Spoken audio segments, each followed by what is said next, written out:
Welcome to Decode, a podcast that delves into the complex world of K-12 computer science education, highlighting the significance of storytelling in comprehending educational data. I'm here with Pat Yongpradit. He's the Chief Academic Officer for Code.org and also the lead of Teach AI, which is another advocacy effort to get adoption of AI in schools.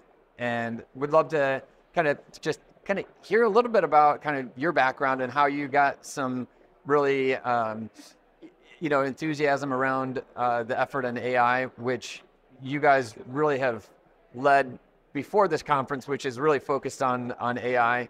Can you tell us just a little bit about what's going on with that? Yeah.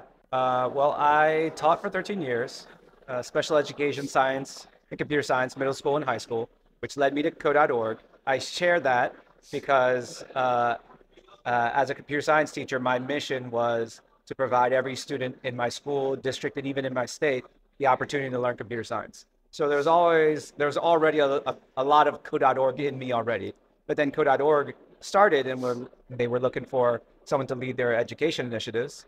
And it was an obvious jump for me, even though I thought I was going to be a career educator. I mean, this is the same thing, but at a global scale with much more resourcing to make a real impact. So I did that. And now here we are. Well, and you came to Code.org like 11 years ago. 11 yes. years ago. So Yes. you were at the very beginning, Yeah, of this effort. So you've followed. And we've been doing AI stuff for years and years and years, Yeah. but way before ChatGPT or anything. Because I mean, Yeah. AI is computer science. We're going to teach computer science. Yeah, of course. We're going to teach about AI, just like I think a lot of higher ed programs. There are still some higher ed programs that didn't teach about AI. Yeah. Oddly.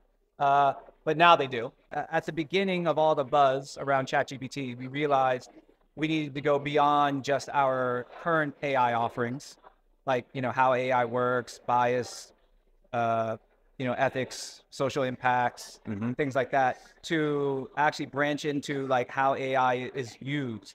And so the more ed tech usages of AI, because we wanted to make sure that people had a basis for understanding effective and responsible decision-making around AI.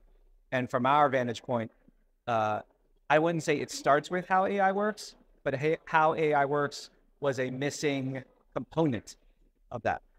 Now, Teach AI is not all about how AI works. It's actually mostly about responsible use and ed tech principles and things like that. So what I love about the effort and the framework is I think back, there was actually a business of cell phone storage in New York City, like about 10 plus years ago.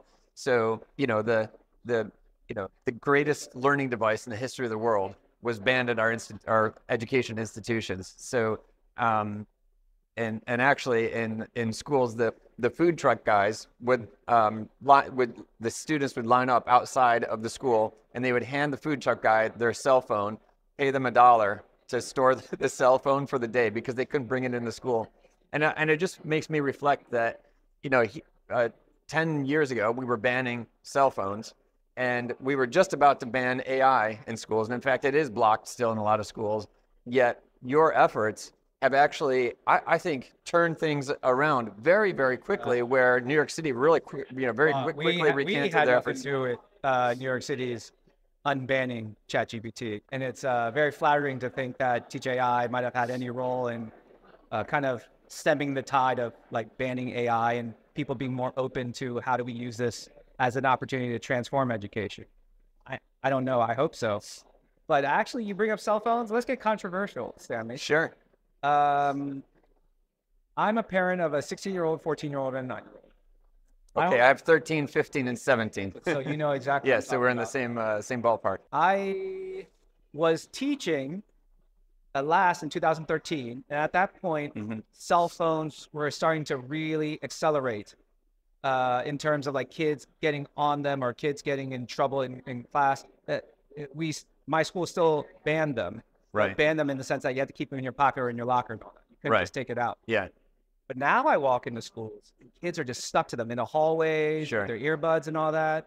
And I hear about all the effects of social media on, anxiety and depression and all that. Yeah. And frankly, if I had to choose between banning cell phones and not, those were the only two options. 99% of the time, I choose banning cell phones. Yeah, so that's really interesting, Yeah. and I think of that in context of your framework for AI, and that's why I love it, is because you've actually given schools a framework of how are you going to use AI in the school, yes. and there's no framework for how you're going to use cell phones. So in that the was the school. problem. So, Exactly, that was the problem. Yeah. Like we were talking about banning, not banning, and then a lot of people banned, but then they didn't do any education around it. Yes. Still, you can Yeah. ban something, still do education around it, and then have a more informed evaluation of whether you should be banning it. And if you don't ban it, well, then what do you do with it? How do you make sure it's used positively?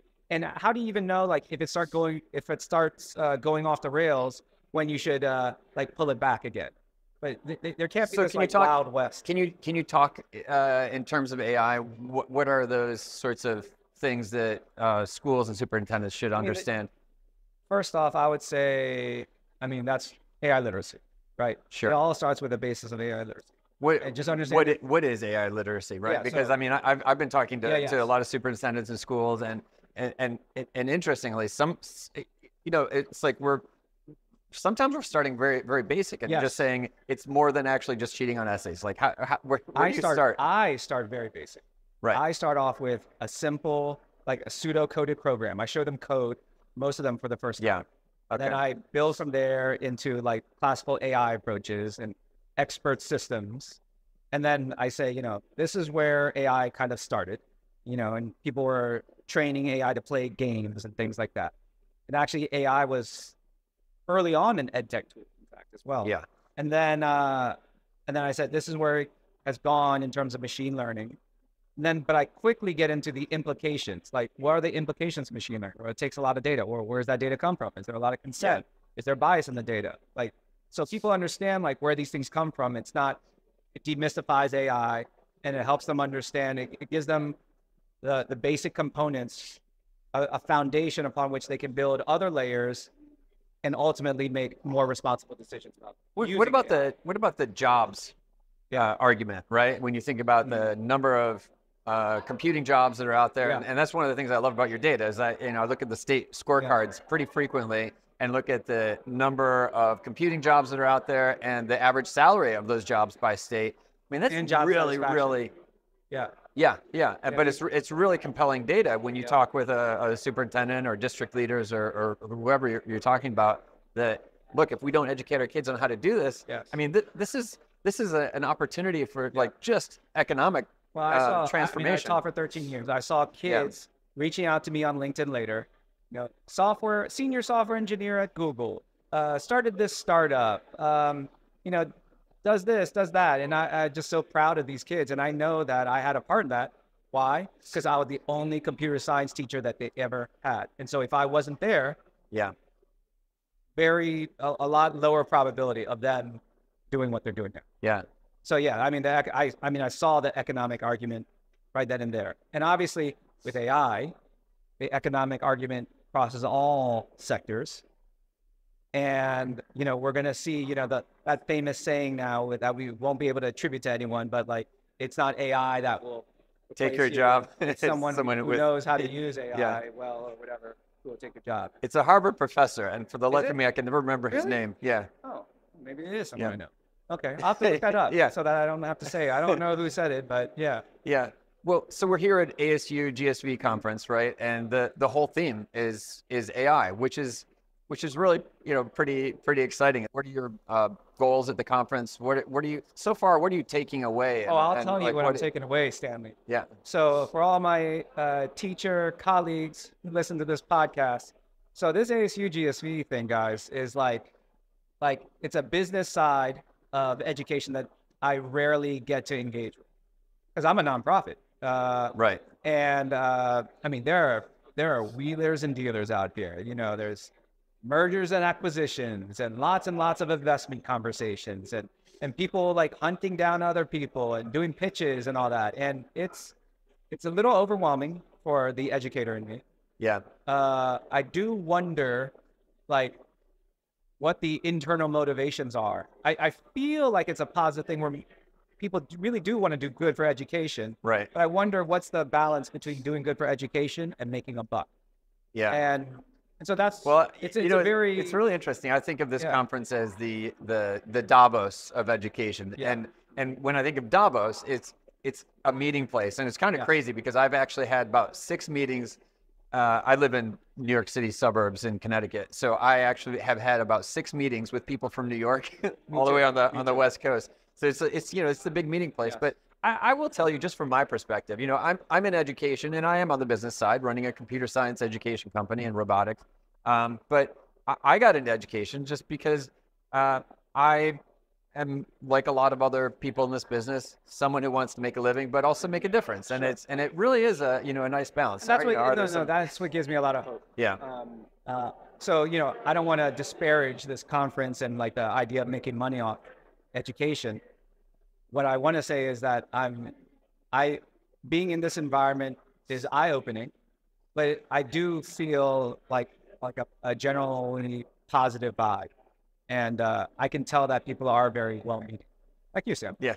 Yeah. I mean, well, likewise, you know, I mean, I think there are a lot of places where we can find common interest. And so anyway, it's super, I'm super grateful that you took the time to talk with us, and you know, looking forward to you know, finding some ways to Yes, and people should definitely check out teachai.org. Yeah, and the framework that you have, which you can download. Policy resources. These policy resources that basically anyone can use. If you're talking to your district board, if you want to advocate for AI in education in your school with your principal, whatever, there are informational briefs, and then there are you've got a whole slide deck on there that they can copy and paste and turn into their own. Exactly. I mean, we create practical resources. That's what we do. That's awesome. Yeah. So thanks again. Yeah. Thanks, Sam. Thanks for listening. If you found this conversation valuable, please leave a review on your favorite podcast platform. We will see you next time on Decode.